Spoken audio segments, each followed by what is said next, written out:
नमस्कार, अपना प्रदेश उत्तर प्रदेश देख रहे हैं आप। मैं हूं आपके साथ पूजा मोहन पांडे। खबरों की शुरुआत करते हुए सबसे पहले सूबे की जो सबसे बड़ी सियासी अटकल है उसका जिक्र होगा। उत्तर प्रदेश में मंत्रिमंडल विस्तार की अटकलों के बीच बीजेपी के राष्ट्रीय संगठन मंत्री बीएल संतोष आज लखनऊ दौरे पर रहने वाले हैं। बीएल संतोष की अगुवाई में बीजेपी मुख्यालय में हाई लेवल बैठक होनी है।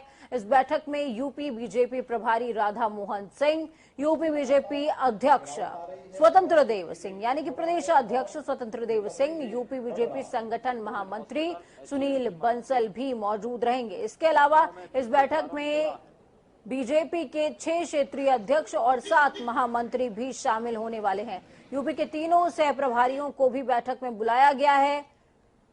इस समय सूबे की सियासत को लेकर यह बैठक काफी अहम मानी जा रही है। इस बैठक में सियासी फेरबदल भी देखने को मिल सकता है। तो बेहद बड़ी और अहम जानकारी इस वक्त की आपको दे रहे हैं। 6 क्षेत्रीय अध्यक्ष और 7 महामंत्रियों को भी इस दौरान बुलाया गया है।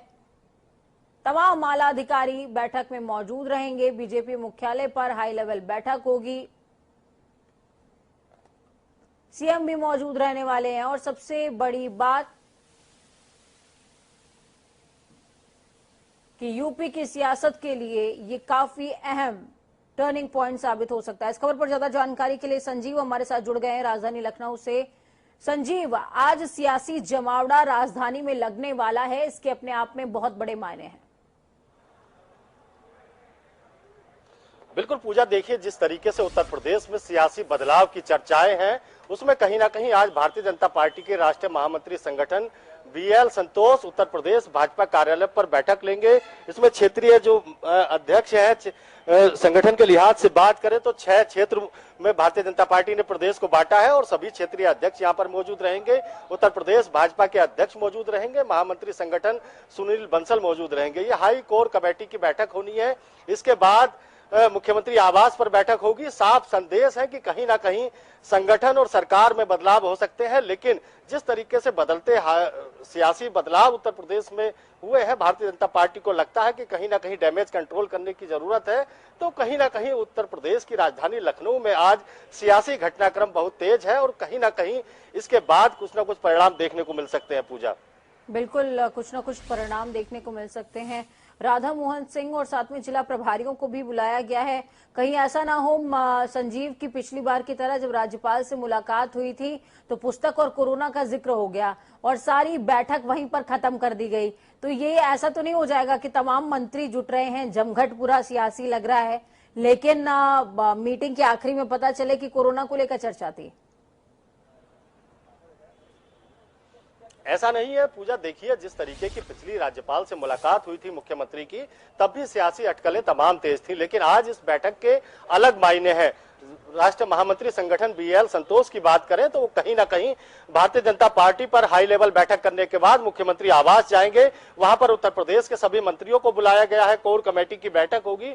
तो कहीं ना कहीं निर्णयों का समय है। इस बात का भी संकेत मिल रहा है कि जिला अध्यक्षों को लेकर के, जिलाध्यक्ष पद के चुनाव होने हैं, उसको लेकर के भी इस बैठक में चर्चा हो सकती है। इसमें कितनी सच्चाई मानी जाए? बिल्कुल, देखिए जिला पंचायत अध्यक्षों को लेकर उत्तर प्रदेश के मुख्यमंत्री बैठक कर चुके हैं। आज जो चर्चा होनी है, आज जो बैठक होनी है, वो पूरी तरीके से संगठन की जो कमजोर कड़ियां हैं उनको कैसे मजबूत किया जाए, उत्तर प्रदेश में जो भारतीय जनता पार्टी की छवि है उसको कैसे सुधारा जाए, केंद्र और प्रदेश की जो योजनाएं हैं वो जनता के बीच ले जाकर जनता को कैसे अपनी तरफ आकर्षित किया जाए, इन तमाम चीजों पर बात होगी। संगठन को कैसे दुरुस्त किया जाए। हालांकि मंत्रिमंडल विस्तार की चर्चाएं हैं, लेकिन इस बैठक के बाद साफ होगा कि मंत्रिमंडल विस्तार की स्थिति क्या होगी। हालांकि सोशल मीडिया की बात करें, तमाम तरीके की चर्चाएं सोशल मीडिया पर राजधानी लखनऊ और उत्तर प्रदेश में तैर रही हैं, लेकिन कितनी सच्चाई है ये बैठकों के दौर के बाद पता चल पाएगा। पूजा, ठीक है, बहुत बहुत शुक्रिया संजीव हमारे साथ जुड़ने के लिए। अहम खबरों में आगे बढ़ेंगे। उत्तर प्रदेश में राजधानी लखनऊ सहित अभी 20 शहरों के लोगों को कोरोना कर्फ्यू की बंदिशों में ही रहना होगा। मुख्यमंत्री योगी आदित्यनाथ के नेतृत्व में कोर टीम की बैठक हुई। बैठक में फैसला लिया गया कि उन 20 शहरों में कोरोना कर्फ्यू जारी रखने का फैसला लिया गया है जहां पर मामले 600 से ज्यादा हैं। यानी कि हम जब 20 शहरों का आपसे जिक्र कर रहे हैं तो समझ लीजिए कि इन तमाम जगहों पर जो कोरोना केसेस हैं वो 600 से ज्यादा हैं। एक्टिव केसेस अभी ज्यादा हैं इन क्षेत्रों में। इसके साथ ही 55 जिलों में नाइट कर्फ्यू और वीकेंड लॉकडाउन शर्त के साथ 5 दिन सुबह 7 से शाम को 7 बजे तक बाजार खोलने की छूट दी गई है। लखनऊ के साथ अन्य शहरों में कोरोना वायरस संक्रमण की सेकेंड स्ट्रेन के नए केस रोज सामने आ रहे हैं। साथ ही ब्लैक फंगस के इन्फेक्शन भी बढ़ रहे हैं। इसी के कारण सरकार अभी जरा सी भी राहत देने के मूड में नहीं है। योगी आदित्यनाथ ने टीम 9 के साथ कोरोना वायरस और ब्लैक फंगस की स्थिति पर समीक्षा के बाद स्थिति को स्पष्ट कर दिया है और स्पष्ट करने के बाद संदेश यही कि 20 शहर जहां पर मामले 600 से ज्यादा हैं वहां पर corona curfew as it is तमाम बंदिशों के बीच जारी रहने वाला है। जबकि 2 और जो 55 जिले हैं, 55 जिलों में जहां पर कोरोना केसेस 600 से कम है या कई जिलों में तो समाप्ति की ओर है, ऐसे जिलों में कोरोना कर्फ्यू खोला जाएगा।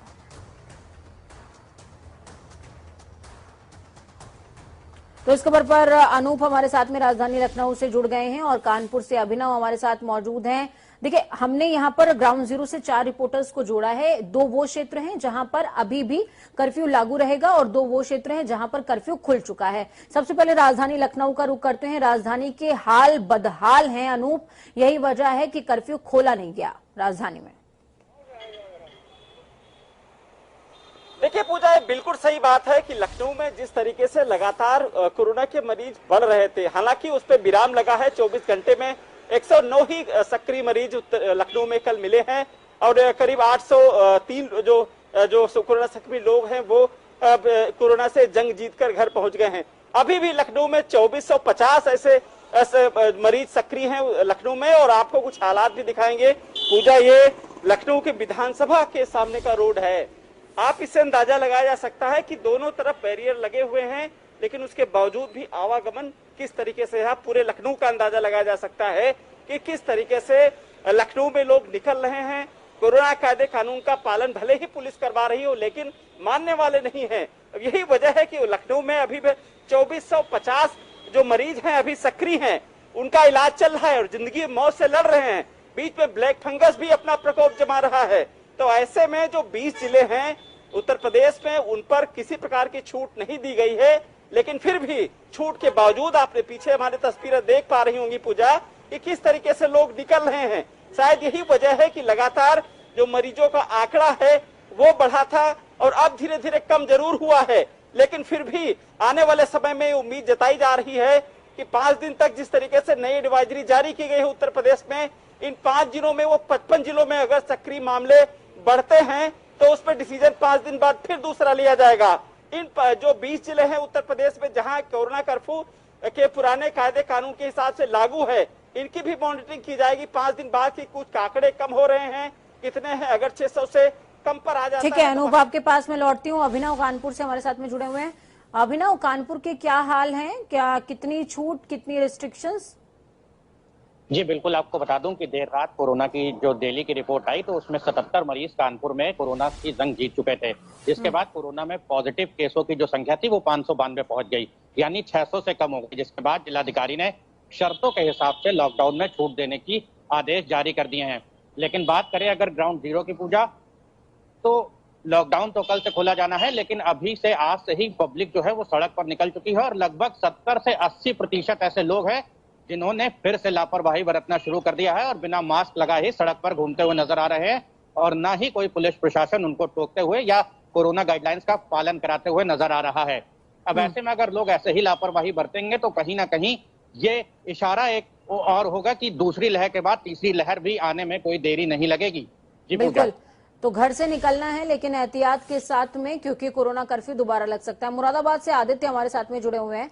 आदित्य, मुरादाबाद के क्या हाल हैं और क्या रिस्ट्रिक्शंस हैं अभी और क्या छूट मिली है लोगों को? मुझे बिल्कुल आपको बता दूं, जो मेरठ वासियों ने कोरोना कर्फ्यू से भी निजात नहीं मिल रही है, लेकिन डीएम ने आज जो प्रतिष्ठान उन्हें खोलकर सफाई करने के आदेश दिए हैं। इसके अलावा अंडा और जो चिकन व्यापारी है उनको खोलने के निर्देश दिए हैं। तो ऐसे में जो प्रशासन को लगातार थोड़ी थोड़ी छूट दे रहा है, लेकिन लगातार मामले बढ़ रहे हैं। कल के 84 मामले आए हैं, 6 लोगों की मौत हो गई है। इसके अलावा ब्लैक फंगस के भी लगातार केस बढ़ रहे हैं। ब्लैक फंगस के एक्टिव केस है 200 सामने आ चुके हैं और इसमें 16 लोगों की मौत हो चुकी है। तो लगातार जो कोरोना है ब्लैक फंगस है उसके के मरीज लगातार पेट में बढ़ रहे हैं, को लेकर शासन गंभीर है और अभी खोलने के आदेश नहीं दिए गए हैं। बिल्कुल ठीक है आदित्य, आपके पास में लौटती हूँ। चमन हमारे साथ बाराबंकी से जुड़े हुए हैं। चमन, कैसे हाल हैं ग्राउंड जीरो के? बाराबंकी में कर्फ्यू हटा दिया गया है और लोगों को कितनी छूट मिली है, कितनी राहत? देखिए पूजा जी, कल जो सरकार ने नई गाइडलाइन जारी की उसके बाद बाराबंकी का कोरोना कर्फ्यू से मुक्त किया गया है।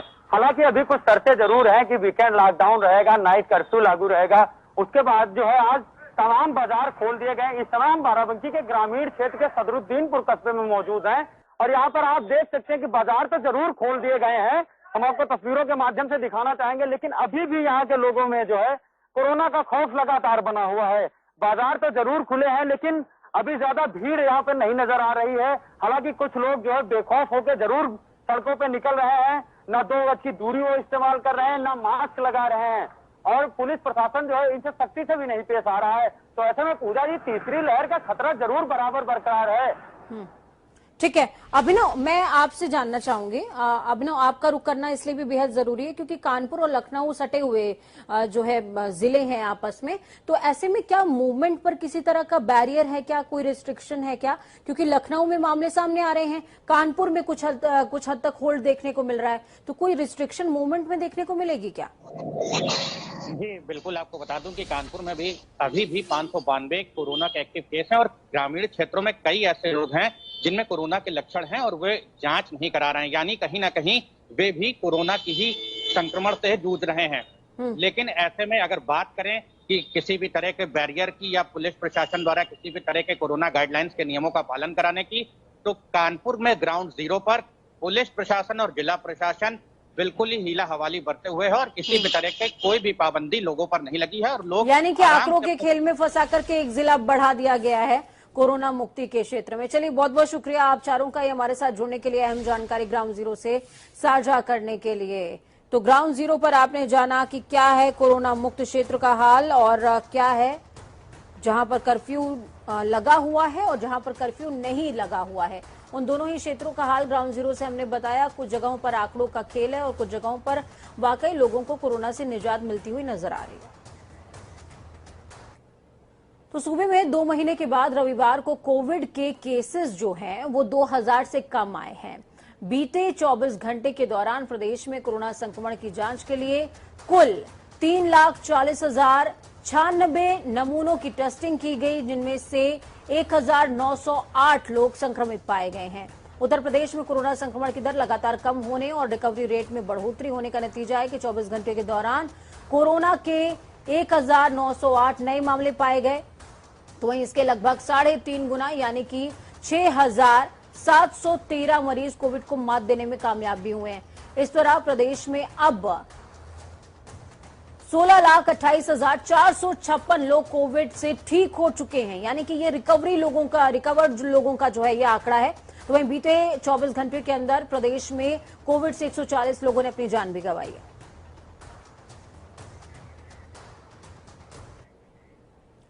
उत्तर प्रदेश में 1 जून से सभी 75 जिलों में 18 से 44 साल के आयु वर्ग के लोगों का टीकाकरण शुरू होने जा रहा है। इसी क्रम में वैक्सीनेशन के लिए कोविन पोर्टल पर रजिस्ट्रेशन शुरू हो गया है, जिसके माध्यम से आपको स्लॉट बुकिंग की सुविधा भी मिलेगी। पोर्टल पर आप वैक्सीनेशन के लिए समय, तारीख और अस्पताल का चयन कर सकते हैं। आपको बता दें कि योगी सरकार ने मिशन जून के तहत वैक्सीन की 1 करोड़ डोज लगाने का लक्ष्य तय किया हुआ है। इसके लिए सभी तैयारियां लगभग चरम पर हैं, पूरी हो चुकी हैं। सरकारी और निजी अस्पतालों के अलावा कार्यालयों में भी टीकाकरण केंद्र बनाए जा रहे हैं। तो सपा के वरिष्ठ नेता आजम खान की हालत नाजुक बनी हुई है, लेकिन नियंत्रण में है। आजम खान को लगातार ऑक्सीजन सपोर्ट पर रखा गया है। उन्हें 3 से 5 लीटर प्रति मिनट के बीच में ऑक्सीजन दी जा रही है। आजम खान की फेफड़ों में फाइब्रोसिस और कैविटी के चलते गुर्दों में दिक्कत बढ़ गई है। डॉक्टरों का कहना है कि आईसीयू में भर्ती आजम खान की तबीयत नाजुक है, लेकिन नियंत्रण में है। गुर्दा और क्रिटिकल केयर मेडिसिन विभाग के डॉक्टरों की निगरानी में उपचार चल रहा है। आपको बता दें कि 9 मई को कोरोना से संक्रमित होने के बाद आजम खान को मेदांता लखनऊ में शिफ्ट किया गया था। तो वहीं वैक्सीनेशन को बढ़ावा देने के लिहाज से यूपी के इटावा जिले में अनूठी पहल की शुरुआत हुई है। सैफई एसडीएम ने शराब और बियर के ठेकेदारों से कहा कि वो किसी को भी बिना वैक्सीन के प्रमाण पत्र के शराब ना बेचें। एसडीएम एम हेम सिंह ने ठेकेदारों से बगैर वैक्सीन प्रमाण पत्र के किसी को भी शराब ना देने की अपील करी है। इसका असर अब दिखाई भी दे रहा है। एसडीएम की अपील के बाद अब शराब खरीदने वाले वैक्सीन लगवाने का प्रमाण पत्र लेकर पहुंच रहे हैं। एसडीएम की कोरोना वैक्सीनेशन को बढ़ावा देने की इस अनूठी पहल की जमकर तारीफ भी हो रही है। उन्होंने शराब और बियर ठेका संचालकों से अपील करी थी कि कोरोना का टीका लगवा चुके लोगों को ही शराब बेचें।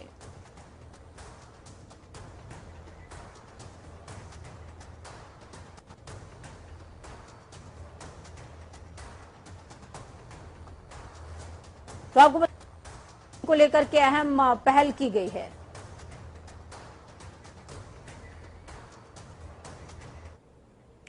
तो वहीं दूसरी तरफ भारत के प्रधानमंत्री नरेंद्र मोदी के कार्यकाल के 7 साल पूरे होने पर भाजपा इसे सेवा दिवस के तौर पर मना रही है। लखनऊ के मेयर संयुक्ता भाटिया ने भाजपा के सेवा ही संगठन अभियान के तहत लोगों को मास्क, सैनिटाइजर बांटे हैं। कोविड काल में बंद पड़ी सियासी चर्चाओं और गतिविधियों के बीच भाजपा लगातार जनता से जुड़ने की कोशिश कर रही है। इसी के लिए पार्टी ने कोविड पीड़ितों की मदद के लिए सेवा ही संगठन अभियान की शुरुआत करी है।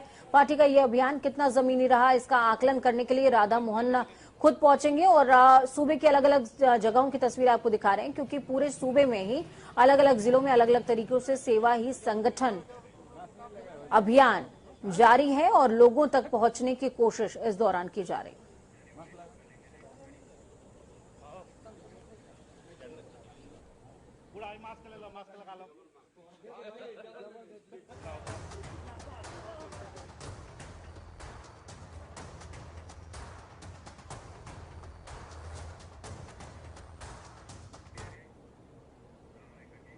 तो वक्त यहाँ पर छोटे से ब्रेक का। ब्रेक के उस पार खबरों का सफर लगातार जारी रहेगा। बने रहिए जनता टीवी के साथ, क्योंकि हमें आपकी ताकत, अपना और अपनों का बहुत ज्यादा ख्याल रखिए।